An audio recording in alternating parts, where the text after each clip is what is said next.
You're listening to the Spark Radio Network, Internet radio like you've never heard before. Innovation, creativity, and imagination are all said to begin with a spark. So fasten your seatbelt and take the ride of your life and listen for the spark. You are listening to KLRN Radio, where liberty and reason still reign. Most writers and radio show hosts know that to connect with your fans, you need to do more than just write books or record the latest podcasts. There are many different elements that go into forming an online platform, but there are also many hidden traps. To make matters worse, solid advice on how to survive the muddy waters is scarce. In the book Hidden Traps, I talk about some of the important issues of working with an online platform, highlighting traps that could put your physical or internet security at risk or be harmful to your reputation. Are your social media posts just links with a few disjointed words, making you look like someone who can't complete a sentence? Did your new website cost you more than you anticipated? Are you leaking your personal contact details across the web without even knowing it? Then you need Hidden Traps. Hidden Traps is now available in paperback and ebook from a variety of retailers, including Amazon, Barnes & Noble, and Kobo. Visit blackwolfpublications.com for more details.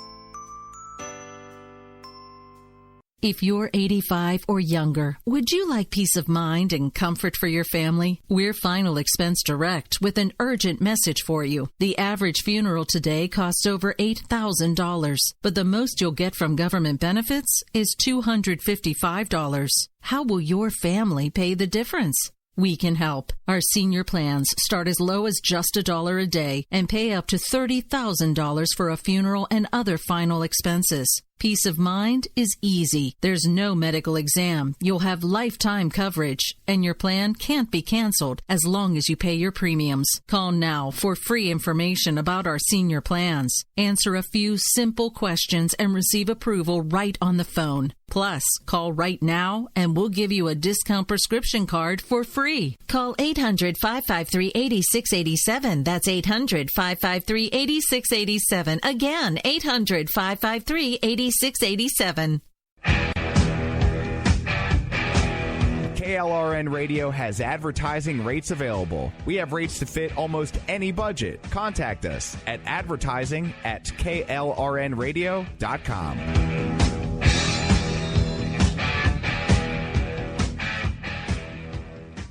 Everyone loves liberty. Our rights come from God, not the government. So why are you letting other people tell you what's best for your healthcare? Exercise your freedom with Liberty Health Share. Liberty Health Share is a community of people who voluntarily share one another's medical costs. Liberty Health Share is founded on the idea that most people truly want to help one another. Healthcare sharing allows members to do just that as a true community that supports one another in times of need. Liberty believes people should make decisions for themselves and their families. Members are able to take back the freedom to make their own decisions about their healthcare. Freedom from guilt or doubt about how your money is used. You have the freedom to direct your health care, not to be dictated to by bureaucrats. Stop letting others tell you what to do and join a community of like-minded people. Exercise your freedom. Join Liberty Health Share and take back the control of your health care while helping those around you. Call Liberty at 855-58-LIBERTY. Again, that's 855-58-LIBERTY for more information, or you can check them out at libertyhealthshare.org. Again, that's libertyhealthshare.org.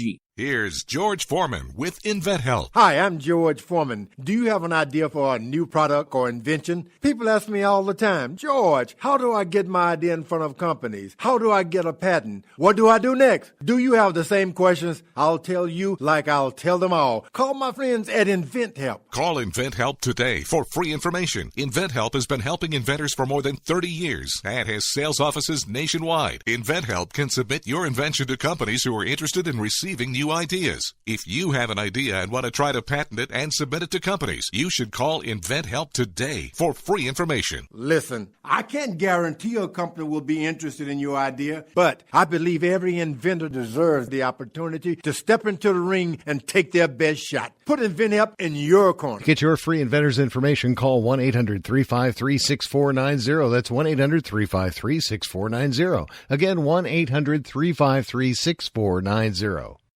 At St. Jude, a family never sees a bill at all. It's like the world has been lifted off of your shoulders.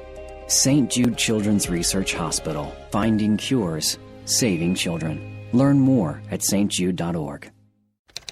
Sometimes riders feel lost, unsure why a passage may not be working. It takes another set of eyes to help us nurture our writing into full maturity. At Black Wolf Editorial Services, we strive to enable writers to develop and grow, offering manuscript critiques and line edits through a mentoring editorial style. We also offer assistance on generating a writer's bio for your websites. Black Wolf Editorial Services, nurturing your writing into maturity. For a full list of services, visit blackwolfeditorial.com. You're listening to the Spark Radio Network, internet radio like you've never heard before. Innovation, creativity, and imagination are all said to begin with a spark. So fasten your seatbelt and take the ride of your life and listen for the spark. You are listening to KLRN Radio, where liberty and reason still reign. My name is Jessie. I'm a United States Special Forces widow. This gives me a unique perspective on the world around us. If you're willing to listen, I'll tell you how I see it, and I won't pull any punches. This is my POV, which stands for Point of View. All right, I'm joined today by a wonderful guest. Yes, I have a guest on Jesse's POV, and his name is Paul Shin. Paul, why don't you introduce yourself and tell our listeners a little bit about your background? Hey, Jesse. Thanks for having me on the show. I've been a journalist for over 20 years, and I recently wrote a book. It's a novel, actually, about North Korea called Half-Life, and I did a lot of research for it, so even though it's a novel, it's based solidly in a lot of real things that happened in the late 1990s through the early 2000s. And I've found myself doing an incredible amount of research on North Korea of late. Yeah, it's been in the news a lot, hasn't it? I think every other day. In fact, I've actually given Kim Jong-un his own show nickname and sound effect. Is that right? What's the nickname? He is Quackers. I had to do something to lighten it up because I was constantly going back to him. And I'm sitting here going, okay, it's getting heavy. While I want to cover it, I don't want to sound down in the dumps. Yeah, it's a very serious issue, isn't it? Yes, it is. With the knowledge that North Korea actually has ICBM. So I think the latest development was that they have tested some ICBMs that are able to reach as far as Hawaii or Alaska, possibly in the northern reaches of the West Coast and the mainland. So that is one of the sort of the triad that North Korea is working on right now. And ultimately they want three things. They want a ICBM that can reach mainland USA. They want a warhead, a miniaturized nuclear warhead that they can put on top of the ICBM. Or they want a warhead that they can put on a submarine-launched missile that they could station off the west coast of the U.S. So those are kind of the three main goals of the North Korean regime right now, and that's how they're trying to project the what little power that they have. So that's kind of the triad that they're working on, and it sounds like they've achieved at least a portion of it. And you had mentioned that the latest report from the Washington Post is that they have been able to miniaturize one of their nuclear warheads, possibly, according to the latest intelligence, to sit atop an ICBM, which would be a very significant step. It is, because that's not easy research. That's not something where, okay, the thing's normally the size of a one-car garage. Well, just make everything a little bit smaller. There's actually more to it than that. Right. It's a non-trivial problem, as they say, because not only do they have to miniaturize it, but they have to make it reliable enough so that it detonates at the correct time, because you don't want these warheads detonating at the time of launch, obviously. You want it to detonate at the appropriate altitude over land. The way that ICBMs work is that if they detonate at a certain altitude, so that is a really tricky math problem. I'm sure it is an extremely tricky math problem. While I haven't discussed ICBM technology with anybody, it sounds like you have. Right. In my former life, I was a physics major before I became a journalist. So I did a lot of science reporting at one time. These are really tricky problems that North Korea has been working on since after World War II. They imported a lot of nuclear technology from the former Soviet Union. They had developed a lot of rocket technology throughout the years, and they were quite advanced in rocket technology. So much so, in fact, that they were an exporter of short-range and medium-range rockets to various rogue states. But the thing that they were missing was the nuclear technology. So they have been known to collaborate with nuclear powers like Pakistan to try and refine their nuclear technology. So they were missing that component of their nuclear triad, so to speak.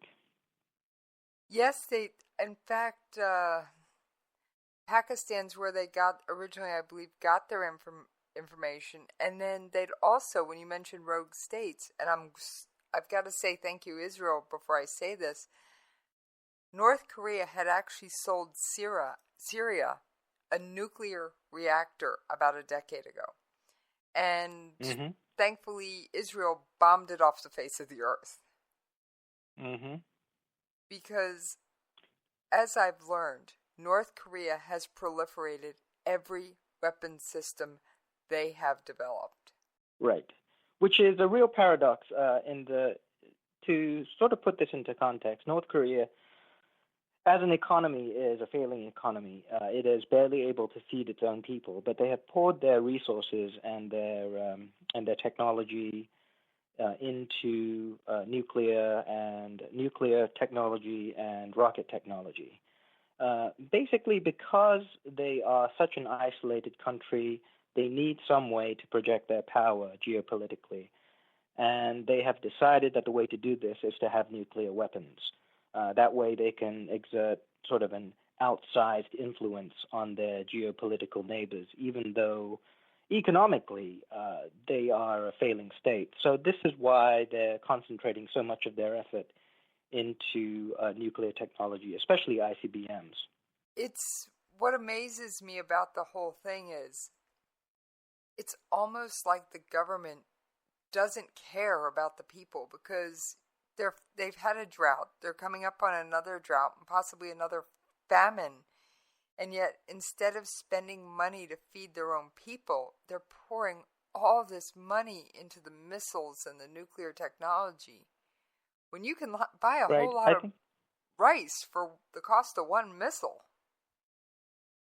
Right. I think that's kind of the tragedy of North Korea as it stands today, is that the regime has decided that they're going to pour their resources into nuclear technology, rocket technology, as a way to kind of threaten their way out of the dead end that they're in, rather than investing the money in other economic avenues.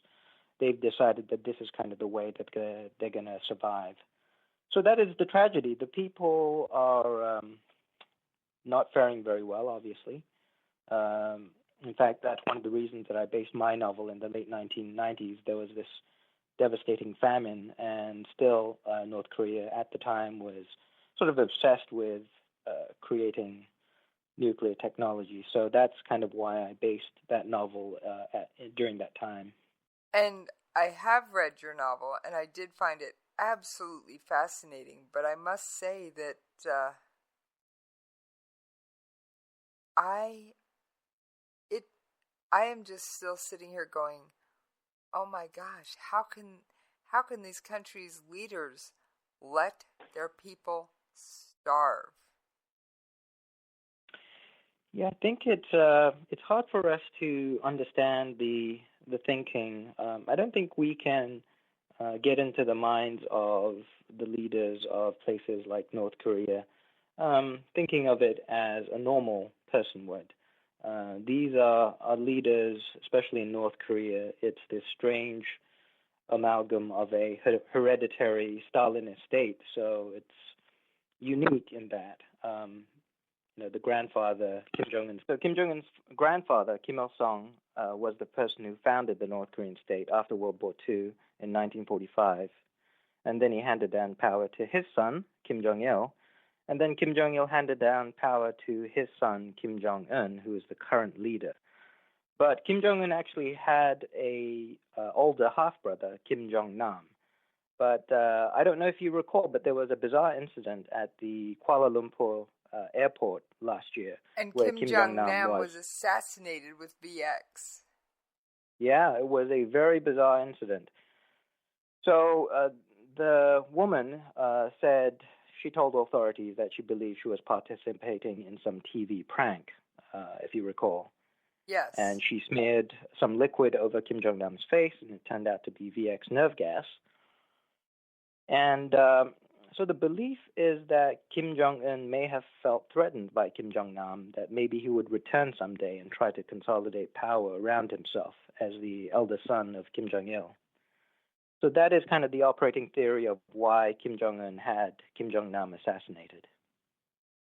And yes, I also believe that was probably the root cause of that, because Kim Jong-nam may have felt he was just passed over by his father. That's right. Although by all accounts, Kim Jong-nam seemed to be of a personality that he did not want power. But just being who he is made him an existential threat to Kim Jong-un.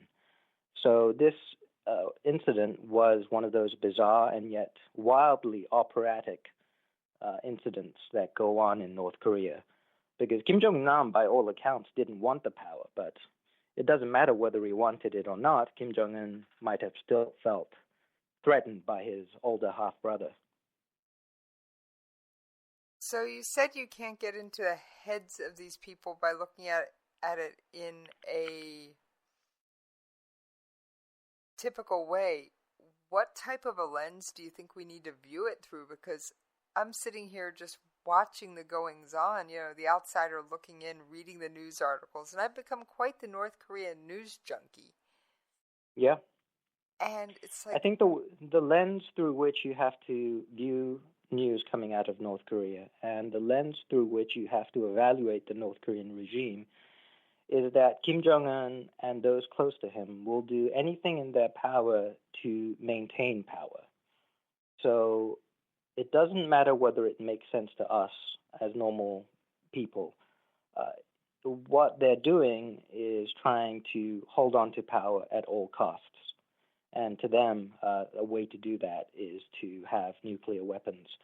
And not only have nuclear weapons, but to be able to project that nuclear capacity to the U.S., which is their ultimate goal. Because when people have been saying on the news that this could be disastrous for South Korea, but in fact, South Korea is already under threat because North Korea does not need an ICBM to destroy South Korea with nuclear weapons.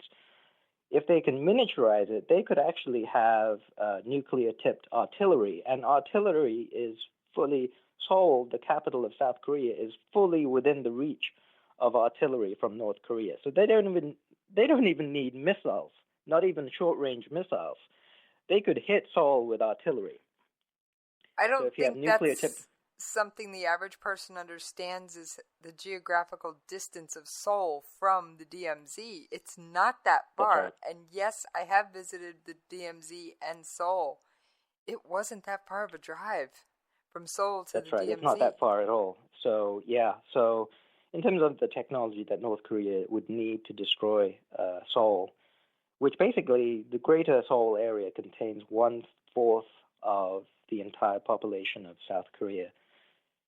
So any kind of aggression, and they could sort of rain down both conventional and, even with conventional weapons, they could turn Seoul into a pile of rubble. So either way, any kind of actual military conflict would be disastrous on the peninsula. Actually, I have an audio clip I'd like to play. It actually addresses that, and it was from Chairman of the Joint Chiefs, General Dunford. Mm-hmm. Many people, and this is an important point, many people have talked about military options as with words like unimaginable. And I would probably shift that slightly and say it would be horrific. And there would be a loss of life unlike any we have experienced in our lifetimes. And I mean, anyone who's been alive since World War II has never seen the loss of life that could occur if there's a conflict on the Korean Peninsula. But as I've told my counterparts, both friend and foe, it is not unimaginable to have military options to respond to North Korean nuclear capability. What's unimaginable to me is allowing a capability that will allow a nuclear weapon to land in Denver, Colorado. That's unimaginable to me.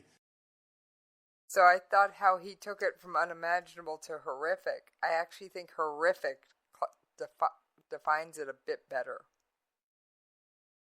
Yeah, I think the scale of destruction that we're talking about would be unprecedented in the history of humanity.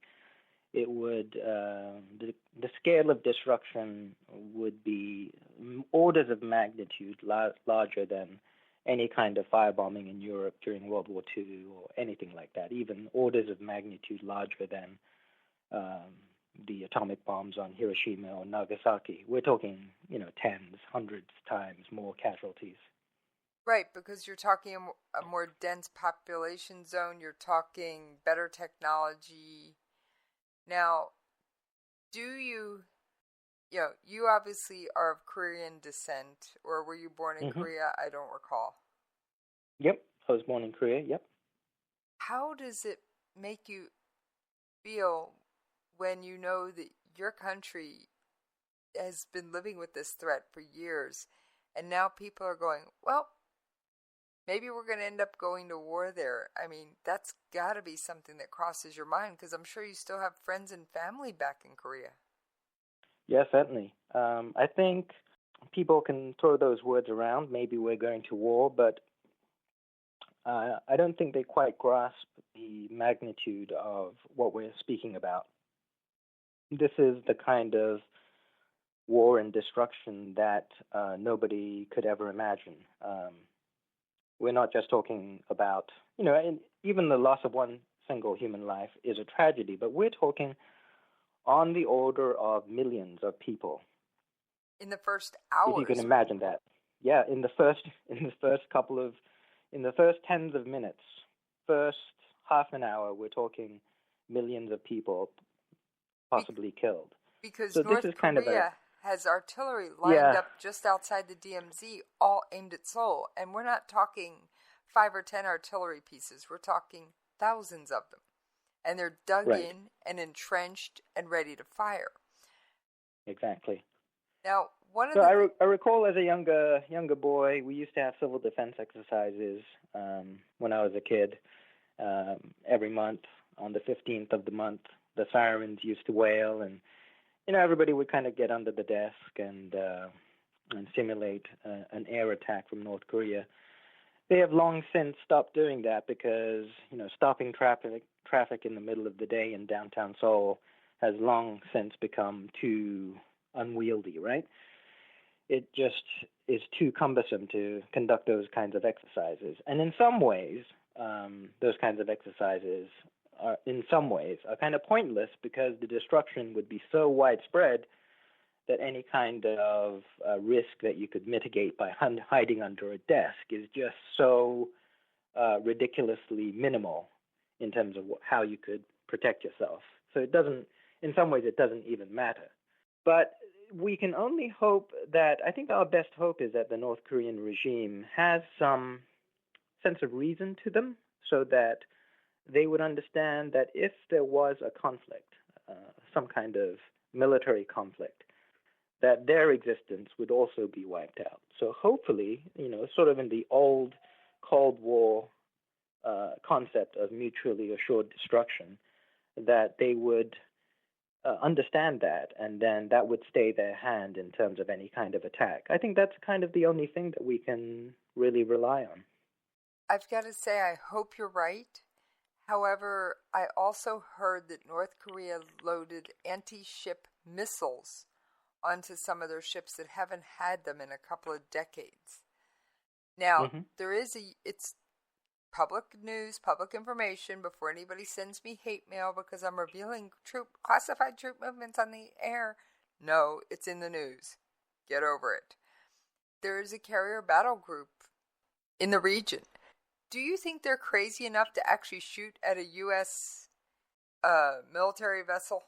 I would hope not. That would be a red line. And once they cross that line, that kind of thing is very hard to take back. If that happened, then I think the only thing that we can hope for is that the response would be measured and proportional, as they say, so that they could, maybe there would be a proportional response, but it would stop at that. But the problem with that kind of thinking is that that kind of response can quickly escalate. So there's no real way to tell how far it can escalate. So once you cross that line, it becomes a really murky area. I know, and I hope and pray that Kim Jong-un does stay his hand. But with this latest round of UN sanctions and the rhetoric and bluster, I mean the latest round of sanctions. Now, I will say North Korea is practiced at evading sanctions. However, that it still has to hurt. Oh, yeah, most definitely. But North Korea's thinking on this, from everything that, all the reporting coming out of North Korea, is that they feel that the way out of these sanctions is to keep on bluffing and keep on saber-rattling to sort of bluff their way out of this. And, there have been several studies by think tanks saying that possibly the only way out of the situation is engagement, that you have to engage North Korea so that they feel that they have some engagement with the outside world, so that they feel that there is hope for them to develop economically. Rather than feeling hopeless and feeling cornered, I don't think that's a good place for the North Korean leadership to feel that they're in. When they feel hopeless and cornered, then they're going to do something rash.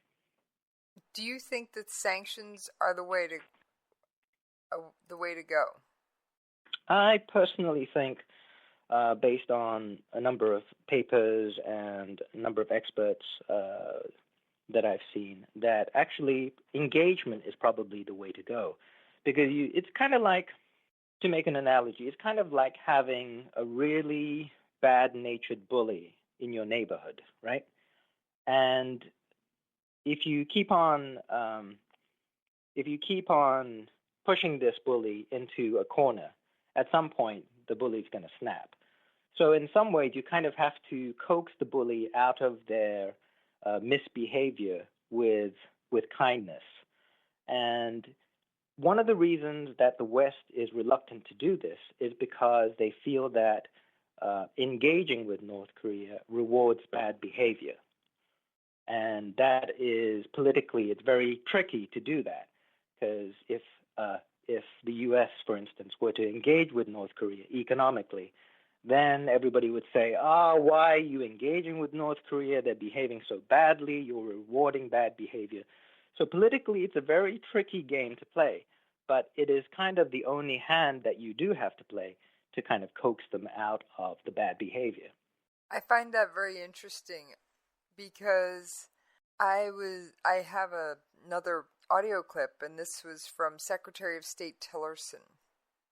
The diplomatic and other efforts of the past 20 years to bring North Korea to a point of denuclearization have failed. So we have 20 years of failed approach. So Secretary of State Tillerson obviously recognizes whatever we've done over the past 20 years hasn't worked, and we've tried giving them things, we've tried not giving them things, we've tried talking, and flat out, the United States does not want North Korea to have a nuclear the ability to launch a nuclear strike on the United States at will. Right. And I have to say, I so hope if you and take pray that, they never if you do. take that argument to its logical conclusion, then that means if the U.S. does not, or the West in general does not engage with North Korea, then the only alternative is to isolate it, right?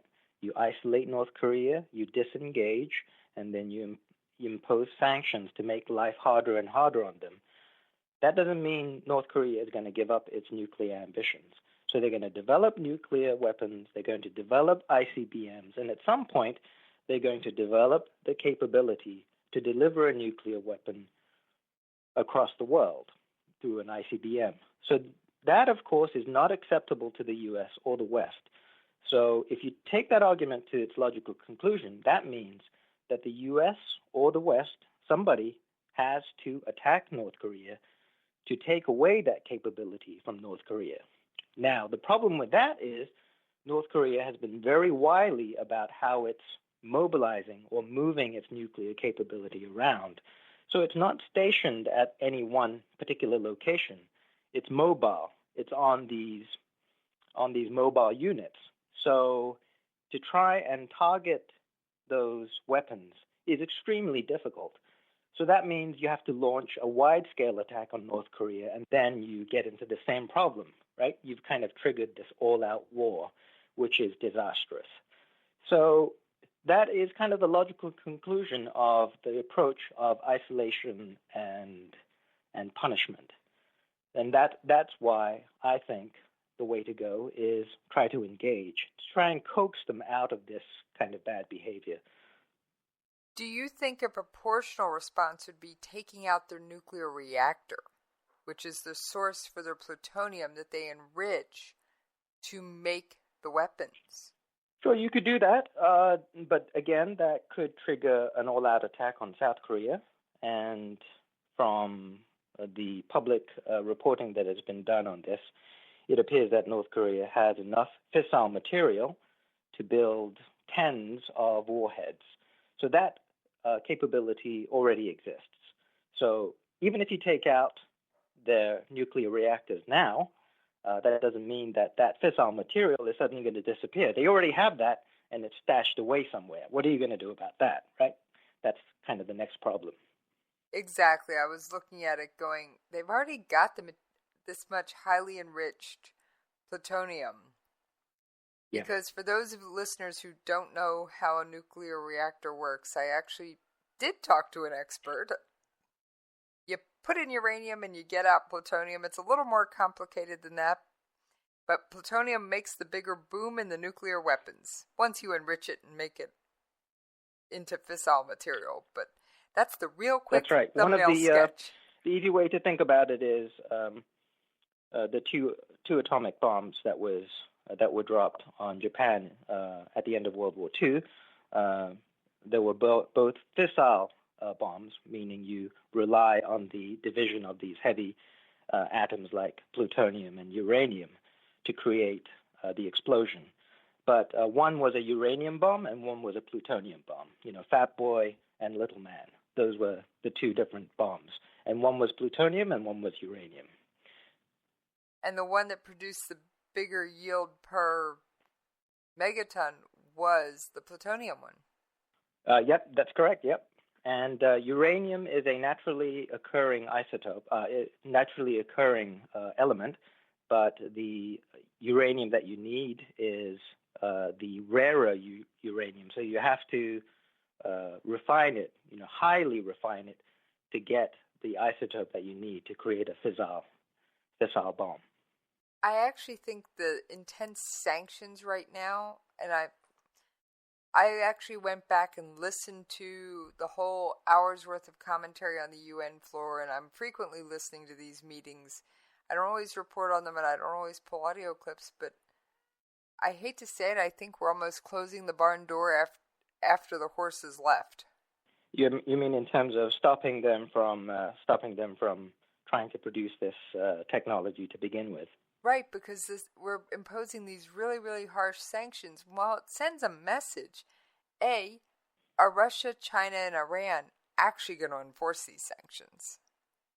Right. Because China certainly doesn't want the refugees that would pour over their borders. Right.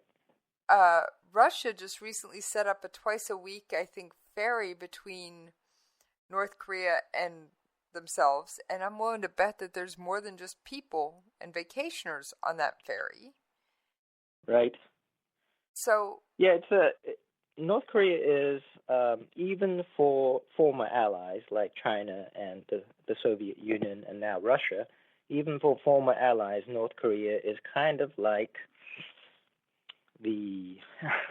he's kind of like the misbehaving nephew that basically goes off and does crazy things and then always comes back to them to bail them out of trouble.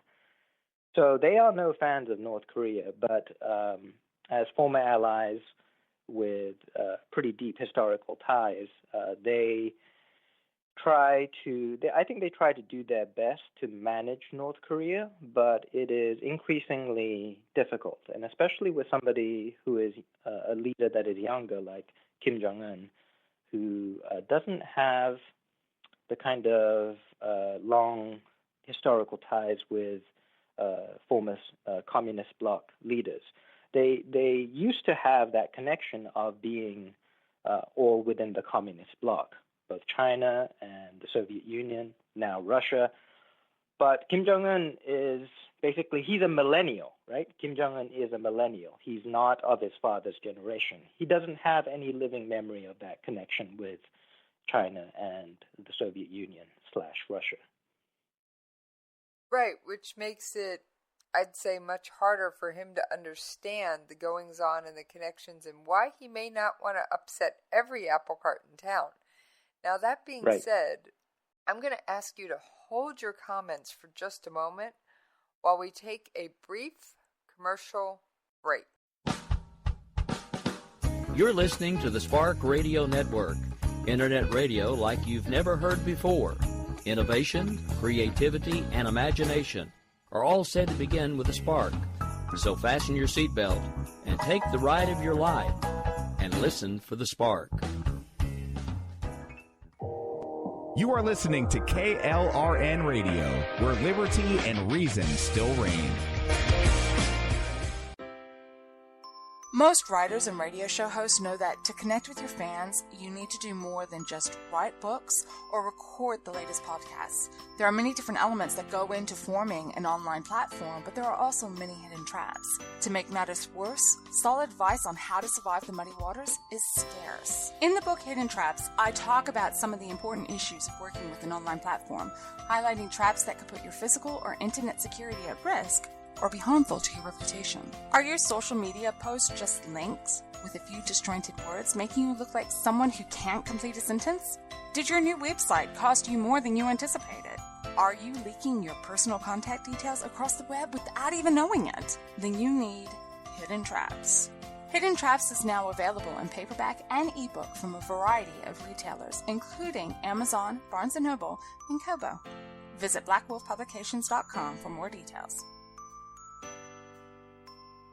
If you're 85 or younger, would you like peace of mind and comfort for your family? We're Final Expense Direct with an urgent message for you. The average funeral today costs over $8,000, but the most you'll get from government benefits is $255. How will your family pay the difference? We can help. Our senior plans start as low as just $1 a day and pay up to $30,000 for a funeral and other final expenses. Peace of mind is easy. There's no medical exam. You'll have lifetime coverage, and your plan can't be canceled as long as you pay your premiums. Call now for free information about our senior plans. Answer a few simple questions and receive approval right on the phone. Plus, call right now and we'll give you a discount prescription card for free. Call 800-553-8687. That's 800-553-8687. Again, 800-553-8687.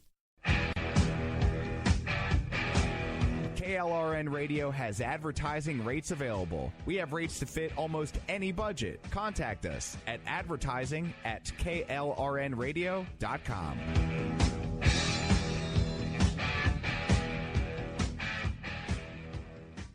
Everyone loves liberty. Our rights come from God, not the government. So why are you letting other people tell you what's best for your health care? Exercise your freedom with Liberty Health Share. Liberty Health Share is a community of people who voluntarily share one another's medical costs. Liberty Health Share is founded on the idea that most people truly want to help one another. Healthcare sharing allows members to do just that as a true community that supports one another in times of need. Liberty believes people should make decisions for themselves and their families. Members are able to take back the freedom to make their own decisions about their health care. Freedom from guilt or doubt about how your money is used. You have the freedom to direct your health care, not to be dictated to by bureaucrats. Stop letting others tell you what to do and join a community of like-minded people. Exercise your freedom. Join Liberty Health Share and take back the control of your health care while helping those around you. Call Liberty at 855-58-LIBERTY. Again, that's 855-58-LIBERTY for more information, or you can check them out at libertyhealthshare.org. Again, that's libertyhealthshare.org. Here's George Foreman with InventHelp. Hi, I'm George Foreman. Do you have an idea for a new product or invention? People ask me all the time, George, how do I get my idea in front of companies? How do I get a patent? What do I do next? Do you have the same questions? I'll tell you like I'll tell them all. Call my friends at InventHelp. Call InventHelp today for free information. InventHelp has been helping inventors for more than 30 years and has sales offices nationwide. InventHelp can submit your invention to companies who are interested in receiving new ideas. If you have an idea and want to try to patent it and submit it to companies, you should call InventHelp today for free information. Listen, I can't guarantee a company will be interested in your idea, but I believe every inventor deserves the opportunity to step into the ring and take their best shot. Put InventHelp in your corner. To get your free inventor's information, call 1-800-353-6490. That's 1-800-353-6490.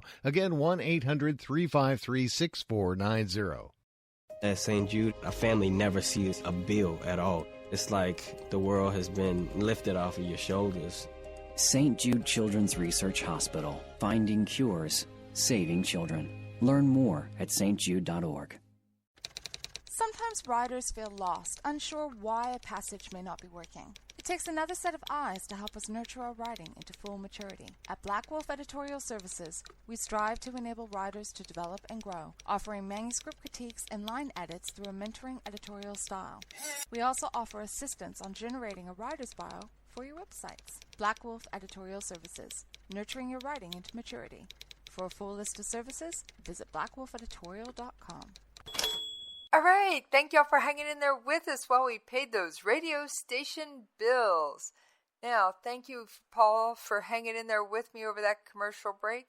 So is Kim Jong-un going to keep tipping over every Apple Card he can find in the world and basically annoying everyone? Or do you think he's going to, at some point, someone's going to sit him down and make him come to his senses? Well, this is a really interesting point because there is a theory that Kim Jong-un has a sort of rival faction within North Korea. People who were loyal to his grandfather and loyal to his father, but are not as loyal to him. And there is some indication that there are a group of high-ranking generals who are not too thrilled about having this young whippersnapper stirring up trouble like this. So if there is an end game in North Korea, one possible end game could be an internal coup d'etat where one faction of generals tries to take over power from Kim Jong-un, which is why you have seen such things, some really just horrendous things, such as Kim Jong-un executing one of his relatives, right? Do you remember this incident? Yes, he executed his uncle, reportedly with an anti-aircraft gun. And then or there was another report that he fed him to wild dogs or... Right. I don't think we can really know the manner of his death, but I think his death was confirmed. And what we're looking at in that instance is Kim Jong-un trying to consolidate power around him and trying to curtail any possibility of rival factions rising up against him, which is why he would go to the extreme of executing relatives who are generals. That uncle was a general, a high-ranking general in the regime. So there are periodic reports that there are opposition forces within North Korea. But because North Korea is such a centralized state, these opposition forces have an extremely hard time sort of consolidating power, because everybody is encouraged to drop a dime on everybody else. So if anybody gets out of line, or if anybody's indoctrination seems a little bit kind of strange, then they are encouraged to report them to the central authorities, which is why we have not seen any kind of coup d'etat happen in North Korea so far. But if there is an existential threat to North Korea, then one faction within North Korea might think, hey, we've got nothing to lose. Why don't we stage a coup d'etat against Kim Jong-un? And that could be a possibility. That could be one of the end games in North Korea of how the regime could come undone. It is a remote possibility, but it is a possibility. So do you think North Korea is going to collapse economically anytime soon, especially with the latest round of sanctions? However, I will say they are one of the world's best currency counterfeiters. Right. North Korea has created sort of the shadow economy where it manages to kind of hobble along, right? It sells missile technology to rogue states. It makes a lot of money that way. It is known for its hacking. It has allegedly has an elite group of hackers who operate not in North Korea, but in some data center based somewhere in China, where they are able to utilize servers that connect to the rest of the world. Because North Korea itself only has somewhere around 4 internet servers, apparently, as opposed to the thousands and thousands that we have in the U.S. And that's how they sort of keep control of the information going in and out of North Korea. Their computer technology is more like the intranet instead of the internet, because it's not really connected to the outside world in any significant way. So they've actually based their cyber hacking units in China, and those were the guys apparently who pulled off the hacking of the Sony movie theater emails. If you remember the incident with the Seth Rogen movie, the Seth Rogen James Franco movie, The Interview, where they hacked the Sony executives' emails and then embarrassed the hell out of all these executives. I don't know if you remember that incident from a couple years ago. Yes, I do. In fact, I actually bought tickets to see the interview, even though I knew my husband and I couldn't make it, just to prove a point. Right. So it is thought that North Korean hackers were responsible for that particular incident. And the thinking is that they were operating actually within China and not in North Korea itself. Now, I'm assuming that the Chinese government knows that it's basically hosting a group of North Korean hackers and doesn't care. Well, that's not quite clear, actually. They could be sort of a rogue group that's moving around. It's not clear whether the Chinese government is sanctioning this behavior. It could be that they're just not able to stamp it out, right? Because a hacker can be quite mobile. So it isn't clear whether China is encouraging this, turning a blind eye to it, or they would like to stamp it out, but they're unable to. That's not quite clear. Right. It's a little bit up in the air, and that's definitely one of the things that leaves diplomatic gray areas. Right. Now, one of the things when I visited South Korea, the Kaesong Industrial Complex was in operation, and it was a joint North-South Korea venture. And that project actually gave me hope. Yep. And that project has since been shuttered. Right. So that project, and also in the eastern part of the country, there is a very famous mountain range called Kumgangsan. Basically means Diamond Mountain, and it is renowned from sort of ancient Korean history to be a beautiful mountain range. So this kind of lives on in the collective consciousness of the Korean people, as say, for instance, the Rocky Mountains do to Americans. It is kind of this almost mythic place, right? It lives within the collective memory of the Koreans, even if they haven't been there, because it's talked about in literature, dating back, hundreds of years. So what they did was North Korea opened that place up to tourism from South Korea, and it was actually quite successful. So there were these attempts at engagement, and that was also a way for North Korea to make money from the outside world. But for one reason or another, these projects don't seem to thrive. Maybe it's because of the regime change. So it is something I think worth pursuing to try and engage with the North. But at the same time, other people, other security experts feel that these kinds of projects just provide capital to the North Korean regime to sustain itself, right? And some people feel that you kind of have to starve them out by not providing any kind of currency to the North Koreans.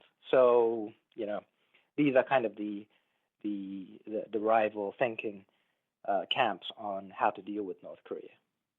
And I will say, just out of amusement, I still have a couple of the North Korean products I purchased from Kaesong. Oh, yeah? Yeah, I picked up a bottle of North Korean plum wine that still remains unopened to this day. That could be a collector's item at some point. It's still in its original box and everything, so it's just sitting tucked away in a closet. Right. And it was just the novelty to me as a Westerner to buy something stamped made in North Korea. That's what caught my attention. Yeah. I think that's a novelty for South Koreans as well. Yeah. It's very rare to have products made in North Korea even for South Koreans. Well, I think it would also, if you look back in history, it would kind of be like the East-West German thing. If something was marked, had the East German mark on it. Right. It would definitely be a collector's item in this day and age. So do you think the North Korean regime is actually going to collapse either under its own weight or the sanctions or through a coup, or do you think it's going to end in disaster? Well, I do not have a crystal ball, so I cannot tell you. I think we can speak in terms of likelihoods. And I don't think sanctions are going to make the North Korean regime collapse. I think, if anything, it'll just steal their resolve even further. They have enough ways of making money to kind of hobble along. So I don't think sanctions are going to bring North Korea to its knees. I personally think the greater likelihood is that some internal strife, because of all the conflict caused by the rivalry with the West and the conflict with the West, that external conflict may trigger an internal conflict among rivaling factions. I think, not having a crystal ball, I don't know, but I think that is one of the greater probabilities when it comes to the end game in North Korea. I actually hope, I hope that I'm wrong, that there is no conflict on the Korean Peninsula. Yeah. But I will say, with all the propaganda North Korea is putting out and all the things they're taking, and remember, I have friends in the military community across the spectrum, I'm hearing a lot of, for lack of a term, itchy trigger fingers. Yeah, and the problem with even with internal conflict that makes the regime collapse is that when you have a regime collapsing, sort of imploding internally, that creates a lot of instability. So during that time, who's in charge, right? You have to ask that question. Who's in charge? Who has the codes to the devices, any kind of nuclear devices that they have? So that is a huge uncertainty, which kind of leads me back to my original point, is any kind of conflict where you have some kind of catastrophic collapse of the North Korean regime, rather than an orderly collapse or an orderly disassembling of the North Korean regime, any kind of catastrophic collapse can be potentially disastrous. So going back to my first point, this is another reason why in some ways, it might be better to engage with North Korea to try and promote sort of an orderly transition rather than having the thing. Because even if Kim Jong-un were thrown out of power with a coup d'etat, there's no guarantee that whoever's in charge afterward would necessarily be sympathetic to the West. We don't really know that. And during that chaos, what's going to happen to all the nuclear weapons, right? And God forbid, one rogue general decides to take matters into his own hands. That's the kind of uncertainty that is extremely troubling on the peninsula. I can see where that's a huge problem, and I think the last thing China wants is either A, sympathetic to the West, North Korea on their border, or an uncontrolled chaos collapse, because then they'll be flooded with refugees. Right. I think from China's standpoint, chaos is more frightening than a regime that is more sympathetic to the West. In some ways, so all China wants is for their neighbor to be predictable and in some ways stable, whether that regime is friendly to the West or friendly to them, because the worst thing from China's standpoint, I think, is to have a neighbor that is chaotic and unpredictable. So do you think there would ever be reunification of the Korean Peninsula? I think from an emotional standpoint, every Korean would like the peninsula to be reunited. But I think as time goes by, it's been, over 50 years, 60 years since the Korean War now. And sociologists have said that once a people are divided for more than half a century, that they, in essence, start to become two different countries. So I think a lot of South Koreans are feeling that at some point, maybe the two countries have begun diverging too far for them to smoothly reunite. And if you recall, when the Berlin Wall fell and East and West Germany reunited, it was an immense financial burden on West Germany. It almost bankrupted the country.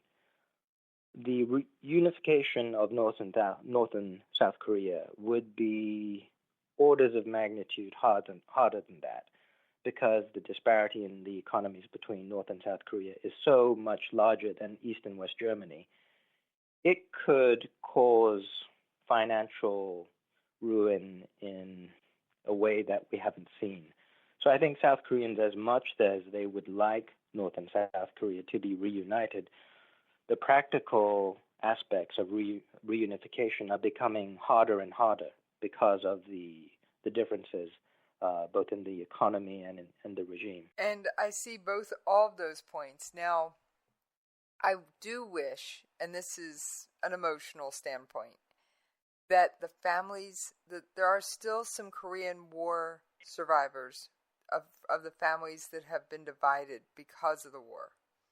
And I do wish that North and South Korea would allow those families to meet. Yeah, I think there are currently some overtures to have kind of a final round of family reunifications of people. These are basically people who were children at the time of the Korean War now. We're talking about people who were toddlers and maybe children. Maybe some have some living memory of their siblings when they were kids. And they've had a number of these reunifications over the years, and they're always really kind of emotional events. You see these siblings reuniting, and they look kind of similar, but then you see that the North Korean siblings are very gaunt and not very well off.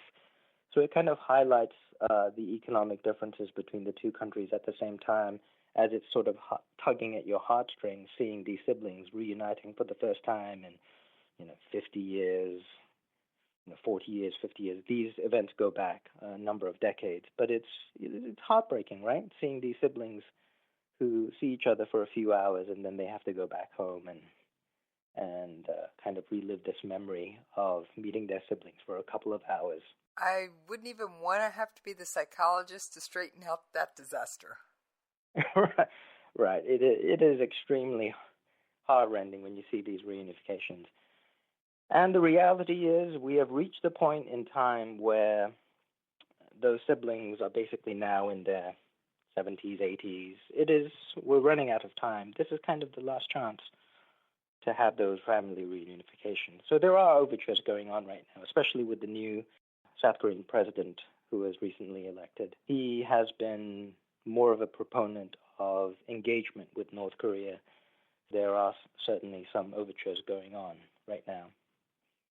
Well, I thank you for the very insightful discussion on North Korea. I found it fascinating.